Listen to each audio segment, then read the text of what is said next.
Hey guys, welcome back to my channel, Rewind That. It's your girl, Miss K. If this is your first time coming across my channel, welcome. Please be sure to subscribe if you like the vibe and hit that notification bell so you know when I upload more videos like this one.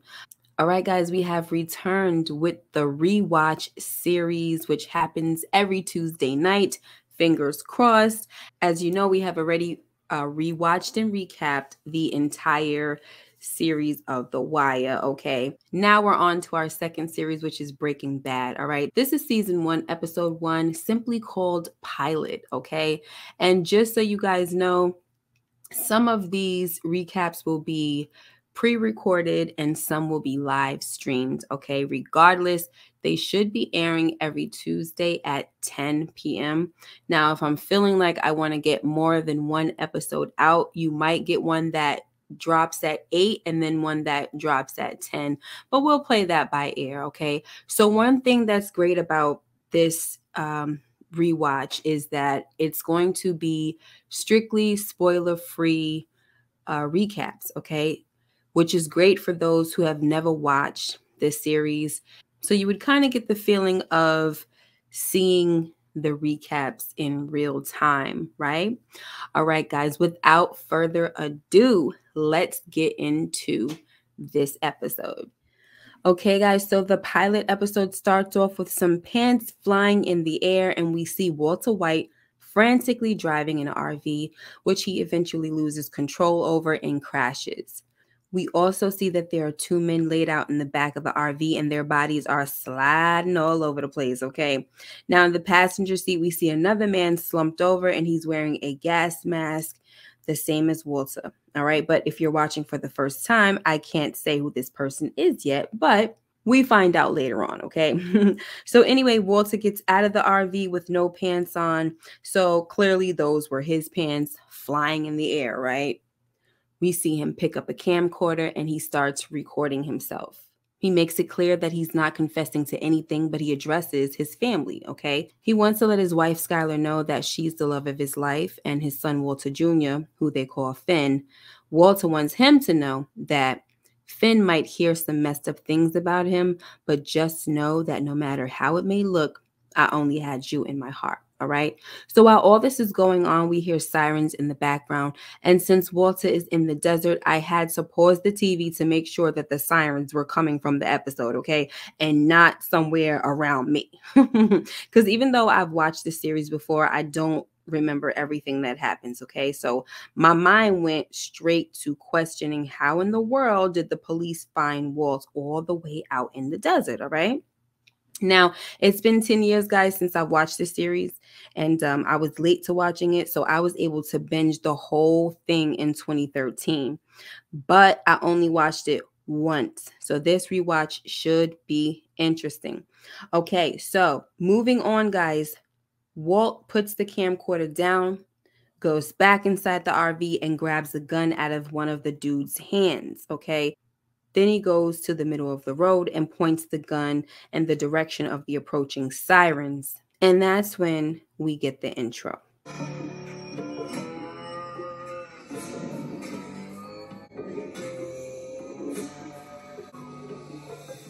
So now it's 3 weeks earlier, and we pretty much see that Walter is a regular guy whose wife cooks him veggie bacon on his freaking 50th birthday, all right? His wife, Skylar, is also expecting their second child, and their son, Walter Jr., aka Finn, is a teenager with cerebral palsy, but still a smart aleck nonetheless, okay? And he was not here for the veggie bacon either, okay? Now, not only do we see that Walter has earned a Nobel Peace Prize for contributing to research, we also see that he is a chemistry teacher at a high school, the same school that his son attends, okay? But let's give it up for ionic bonds, guys, okay? Whatever the heck that means, all right? I freaking hated chemistry, all right? Now, next we see that Walter is at a car wash behind the register. So at this point, guys, I was like, is this the reason why his wife was complaining, and saying you need to come home early and things like that? If you get off at 5, you need to get off at 5. I was like, wait a minute, does his wife not know that he works, extra hours somewhere else? But we find out later that she does know this, okay?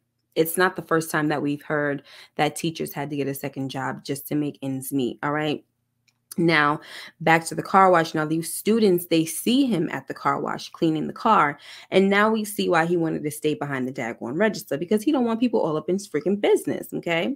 Now, next, Walt gets home just to see that his wife threw him a surprise birthday party, all right? During this time, we get to meet a few other characters like Skylar's sister Marie and her husband Hank, a DEA agent. During the party, they turn on the news and everybody is watching Hank, who's a part of a recent meth lab seizure. But the thing that catches Walt's eye is all the money they're showing on the news. So he asks Hank how much money it was, and he says about $700,000. Okay. And I also noticed that before Walt saw the money, it looked like his ears were ringing once he heard the word methamphetamine.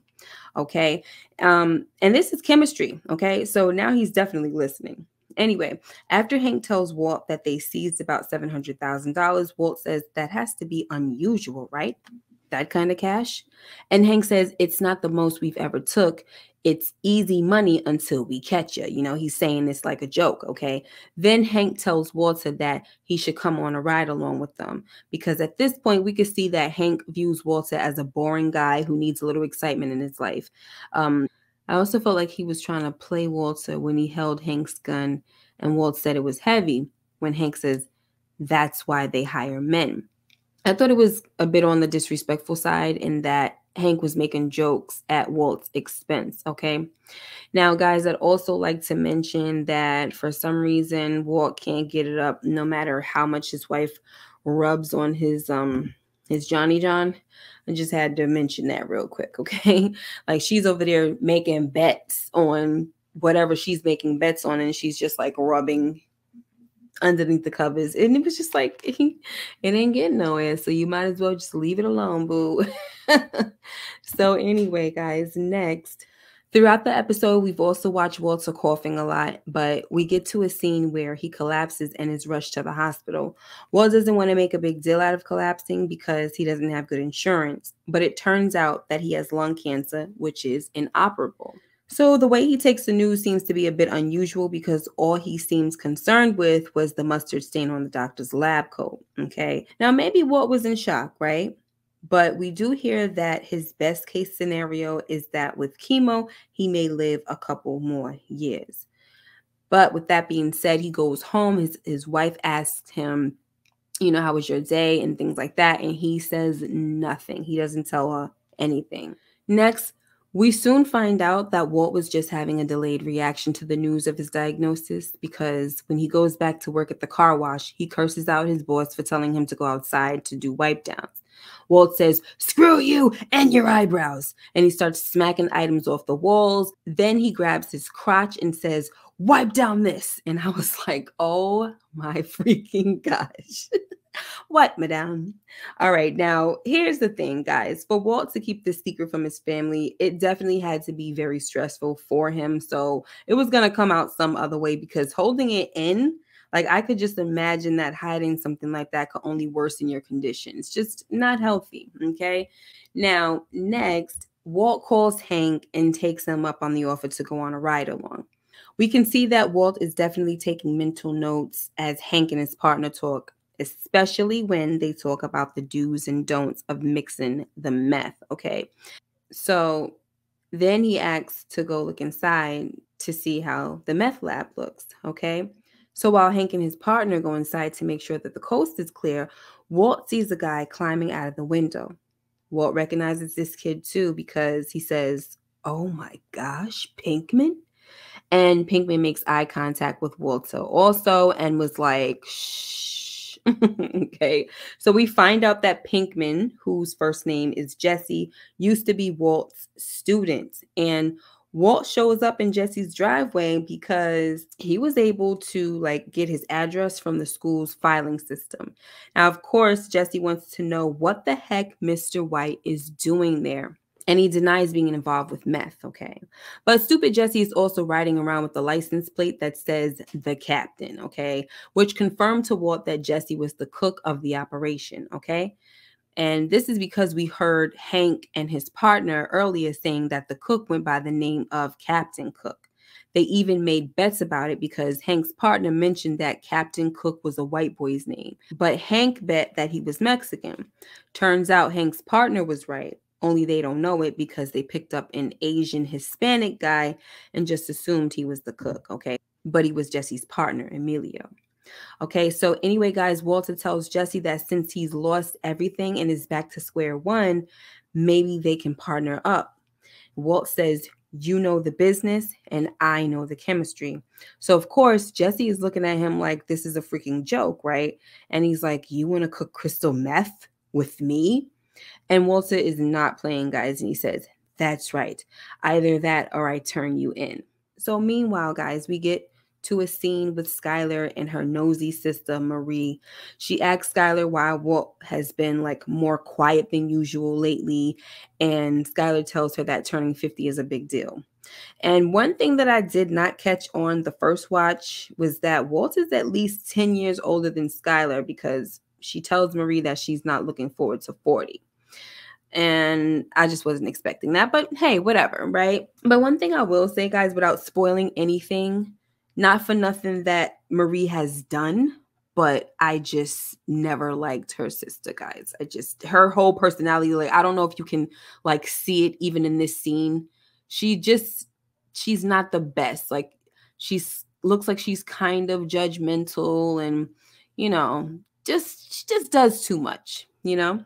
Next, Walt grabs some supplies from school and is excited to show Jesse what they will be cooking in, okay? But Jesse is not feeling the fact that Mr. White is telling him how to cook or what he should use to cook because he's been doing this the whole freaking time, okay? Jesse says, this ain't chemistry, this is art, okay? Cooking is art.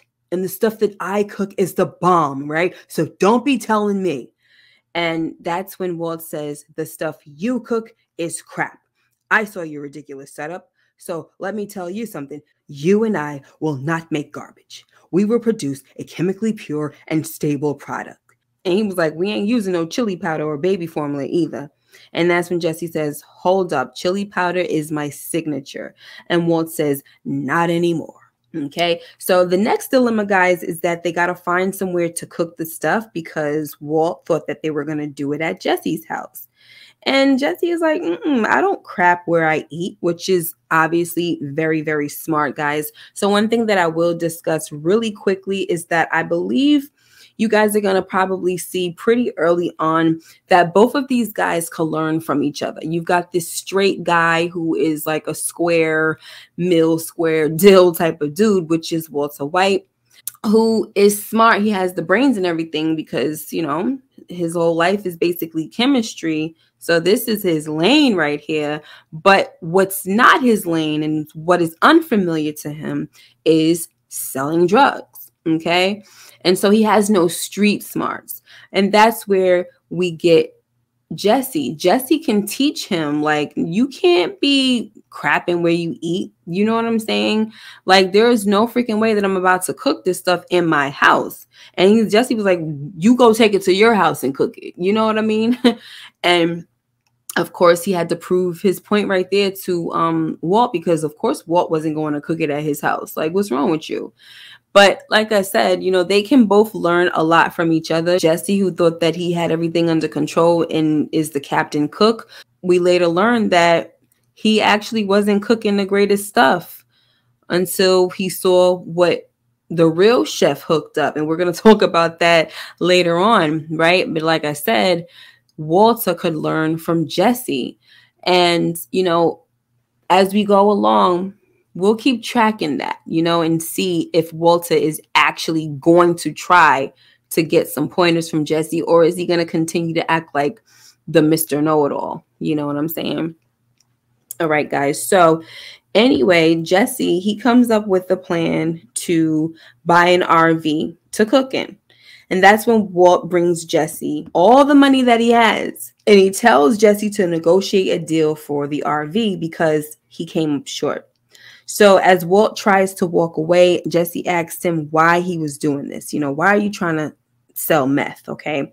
And Walt says, why do you do it? And Jesse said, for money. And Walt says, well, there you go. And Jesse was like, no, come on, man. A straight guy like you with a giant stick up his butt doesn't just break bad at 60 years old. And of course, Walter corrects Jesse and lets him know that he is 50, okay? But Jesse's point was that if Walt was crazy or all of a sudden lost his freaking mind, it's something that he needs to know, right? And I agree, because you can't be working with an unstable person, especially in this business, okay? So anyway, all Walt could say to Jesse's concerns is, I am awake. Buy the RV because we start tomorrow. Okay, now next, Walt is out shopping with his family and his son is trying on some new jeans. And just when I thought that this scene was going to be an uneventful one, a group of teens were heard making fun of Walt's son. Now, Skylar wanted to go over and say something, but Walt was like, don't, just don't. And he walks away. And Skylar was left wondering where the heck he went, okay? So Skylar tells her son to ignore the boys, but then makes her way over to say something. Next thing you know, Walt comes rushing through the front door and kicks one of the boys in the back of the knee. As the boy is on the floor, Walt stomps on his leg and says, "What's wrong, Chief? Having a little trouble walking?" And I was just like, you know what? Good for him. Good for him, okay? And the dude was pretty big, though. I'm not going to lie. He was big, and he was basically saying to Walt that he was about to do him in, but Walt was like, go ahead, you got one shot, you got one shot. But the dude walked away, you know, and I'm pretty sure that that made Walt feel pretty good after that, right? And it just makes no sense for them to have been making fun of him. Like, for what? What is it going to do for you? Like, I just don't understand that. That was just whack, okay? But anyway, you know, before I move on, I want to say that it's looking like Walt has become more fearless after the diagnosis of his terminal illness, okay? And it's just pretty amazing how one could put their life into perspective and just make certain choices based on that. You know what I mean? So for Walt, he's ready to risk it all. He's ready to be dangerous. Like, he's just ready for whatever at this point, okay? Now, let's move on. Next, Walt and Jesse go out to the desert with the RV and they scope out the area and deem it safe to set up shop. We also see that Jesse really has to get used to working with Walt, because Walt has his idea of doing things and Jesse has his way. For instance, Walt prefers to cook without clothes on, but Jesse, he'd rather keep his on. All right. And to be fair to Walt, though, guys, Jesse doesn't have a family to go home to. Okay. He's also not hiding anything from anyone. All right. So anyway, they start cooking and Jesse gets to see that Walt knows his chemicals. Okay. The product comes out so good that Jesse calls Mr. White the Iron Chef. He tells Mr. White that the fiends are going to go crazy for this. But first, he wants to give it a try. And that's when Walt says, no, we only sell it. We don't smoke it. But Jesse says, the heck with that. You've been watching too much Miami Vice. I'm smoking this. So whether you've ever watched the series or not, you should know that getting high on your own supply is a problem. And we're just going to have to sit tight and see where that road leads for Jesse Pinkman, okay? But I will say that I did like the fact that someone like Jesse, who is called Captain Cook, for him to give Walt his props without a problem, that was cool. Like, he wasn't hating at all. Like, he's like, yo, this is some grade A stuff. You know what I mean? Very excited. But also I'd like to say that, you know, back to my point where they can learn from each other. It's so funny that Walt would say, no, we're not going to smoke it. We're just going to sell it. That's the type of attitude that Jesse should have had. Jesse was letting it be known, like, no, we can't crap where we eat or whatever. But he couldn't also have that same energy when it comes to not getting high in your own supply. Like, come on now. If you're going to have adhere to these drug commandments, you need to do it all. That's just what I got to say about that, okay? Next, Jesse goes to see Emilio's cousin, Crazy A, and he lets him try the meth. So while Jesse confirms that he's back in business, he also tells Crazy A that he's sorry about what happened to Emilio. But Crazy A tells Jesse that Emilio thinks that Jesse dimed him out to the feds. And Jesse was like, "Are you serious?" "No, I didn't. Tell Emilio that I'm going to whoop his A for thinking that," right? So next thing you know, Emilio comes down the stairs and says to Jesse, "I'm right here. Kick my A," right? So as they close in on Jesse, Crazy A says, "Where did you get this? Because I know your little punk A didn't cook it."